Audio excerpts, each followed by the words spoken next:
C'est donc pour cela que Benyamin Netanyahou a évité une rencontre en personne avec Volodymyr Zelensky à Washington fin juillet. Le Washington Post a publié un article qui bouleverse l'idée selon laquelle, qui en réalité empêche l'Ukraine de recevoir des armes américaines. Il s'avère que, en 2023 déjà, le Premier ministre israélien Benyamin Netanyahou a personnellement bloqué le transfert à l'Ukraine des systèmes de défense aérienne Dôme de fer, Iron Dome, alors que ces batteries avaient été entièrement payées par le gouvernement américain. Actuellement, selon la publication, Israël et l'Ukraine sont en fait en concurrence pour des ressources militaires américaines limitées, y compris pour les missiles Patriot. Dans cet épisode, nous allons analyser ce qui a été révélé et pourquoi c'est particulièrement important en ce moment. Je m'appelle Alexei Petchi, discutons ensemble de ce sujet, mais avant de commencer, je vous demande de vous abonner à cette chaîne. Nous approchons des 300 000 abonnés, donc je vous serai reconnaissant pour chaque abonnement de votre part. Abonnez-vous aussi à la chaîne Telegram Petchi News via le lien en description de cette vidéo. Alors commençons par le fait même révélé par le Washington Post. Comme l'écrit la publication, déjà en 2023, le défunt sénateur républicain Lindsey Graham a dirigé les efforts visant à transférer à l'Ukraine des batteries américaines Iron Dome afin de protéger les civils ukrainiens contre les attaques russes. À ce moment-là, les batteries de missiles se trouvaient dans le sud-ouest des États-Unis et avaient été entièrement financées par les impôts américains. En résumé, il ne s'agissait pas de retirer des équipements israéliens pour l'Ukraine, mais de batteries stationnées en Amérique que celle-ci a décidé de transférer à l'Ukraine. Pourtant, c'est Benyamin Netanyahou qui a empêché le transfert de ces batteries de défense aérienne à l'Ukraine, en y opposant son veto. La raison du veto est juridique. Netanyahou s'est référé aux conditions de l'accord sur la production conjointe de ce système, qui donne à Israël le dernier mot décisif dans ce domaine sur la manière dont ce système sera utilisé, même si les batteries elles-mêmes, c'est-à-dire le matériel, ont déjà été payées par les États-Unis d'Amérique. Le secrétaire d'État américain, Mark Rubio, l'a confirmé en citant ses propos. Chaque fois que vous vous engagez dans une production conjointe, vous avez ces restrictions. Autrement dit, formellement, ce n'est pas de l'arbitraire, c'est un droit de veto inscrit dans le contrat dont Israël a fait usage. Et maintenant, Mark Rubio l'a confirmé officiellement. Oui, en effet, Benyamin Netanyahou. Netanyahou a bloqué le transfert d'armes à l'Ukraine et il ne s'agissait pas d'armes offensives, mais bien défensives, qui auraient protégé de simples civils ukrainiens. Un détail révélateur provient également d'une enquête distincte du média israélien Haaretz. L'ambassade d'Israël à Washington a défendu ce veto, invoquant certaines préoccupations. Lesquelles exactement, le média ne précise pas. Mais quelles pourraient être les préoccupations d'Israël? Que ces systèmes tombent entre les mains des Ukrainiens? Lesquelles? Eh bien, la question reste ouverte. Pourquoi cela ressort-il précisément maintenant? Et c'est là que les choses deviennent vraiment intéressantes du point de vue de la politique actuelle. Il ne s'agit pas simplement d'un fait historique de 2023. Non, ce n'est pas juste quelque chose qui s'est passé quelque part, à un moment donné. Le fait est que, selon le Washington Post, un récent effort de Volodymyr Zelensky pour obtenir d'autres types d'armes des États-Unis a en fait mis Israël et l'Ukraine en position de concurrents pour les ressources militaires américaines limitées. Dès aujourd'hui, autrement dit, il ne s'agit pas d'un épisode passé, mais d'un problème structurel qui perdure. Tout système produit dans le cadre d'un accord de production conjointe avec Israël nécessite l'accord d'Israël pour être transféré, même s'il doit être envoyé aux Ukrainiens qui sont tués chaque nuit par des missiles russes. Netanyahou ne prend pas cela en compte et bloque tout transfert d'armes à l'Ukraine qu'il peut physiquement empêcher. Le contexte renforce le poids de toute cette histoire, car le contexte est très important. La Chambre des représentants des États-Unis d'Amérique a adopté la semaine dernière sa version du budget annuel de la défense. Il s'agit d'un projet de loi d'une valeur de 1150 milliards de dollars. Et ce budget contient une disposition qui élargit la coopération militaro-technique entre les États-Unis et Israël. Et voici que les critiques du projet de loi déclarent ouvertement qu'au lieu de réduire la dépendance d'Israël vis-à-vis des systèmes américains, cette disposition dans la loi renforce en fait encore davantage le droit de veto d'Israël concernant les armements américains.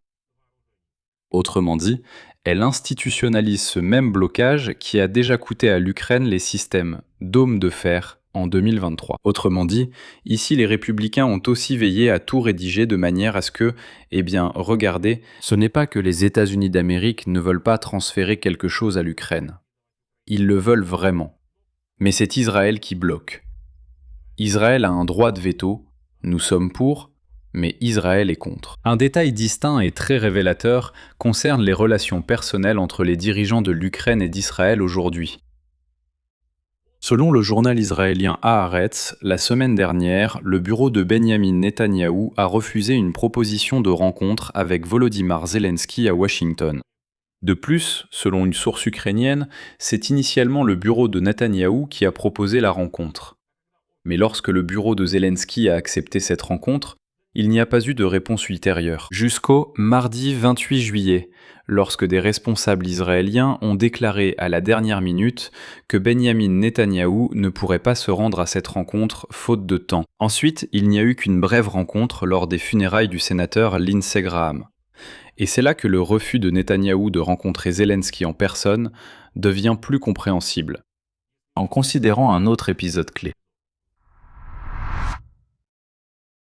Regardez ce qui se passe. Netanyahou était prêt à rencontrer Volodymyr Zelensky, mais lorsqu'il est devenu évident que Volodymyr Zelensky cherchait à obtenir de Donald Trump une licence pour la production de missiles Patriot, quelque chose s'est mal passé. Immédiatement après la rencontre avec Trump, Netanyahou a soudainement changé d'avis et a refusé de rencontrer Zelensky. Il n'était pas seulement dans la même ville, Washington, mais aussi dans le même bâtiment. Ils se sont quand même croisés par hasard.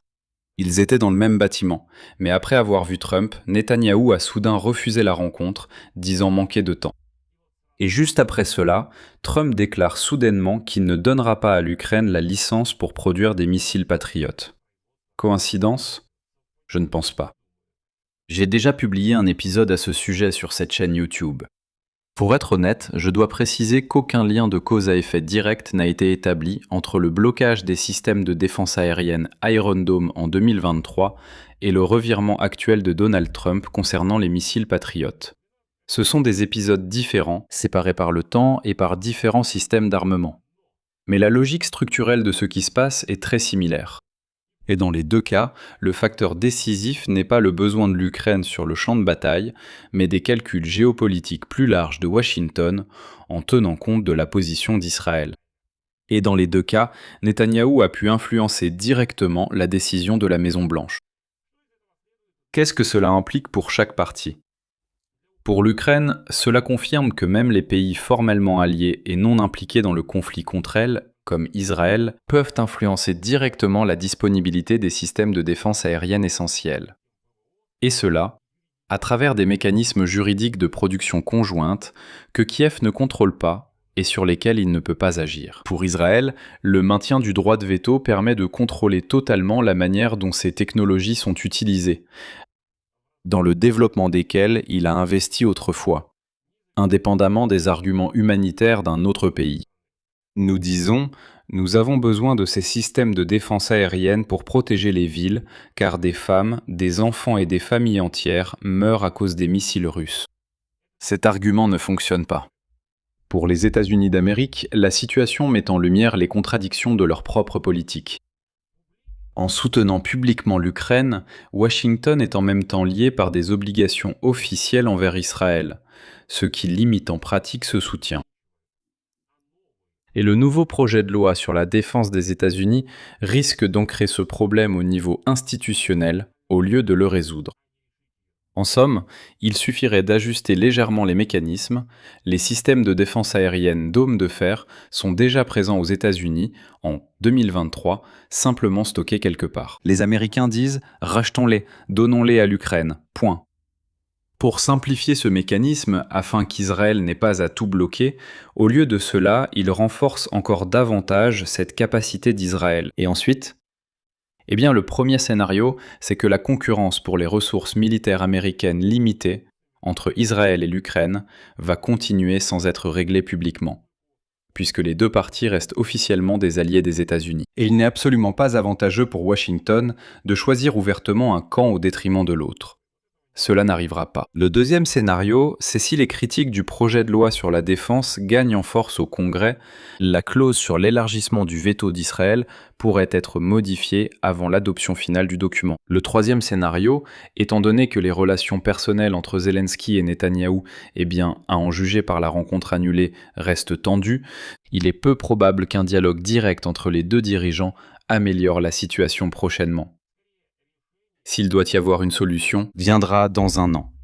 La pression viendra de l'administration Trump elle-même.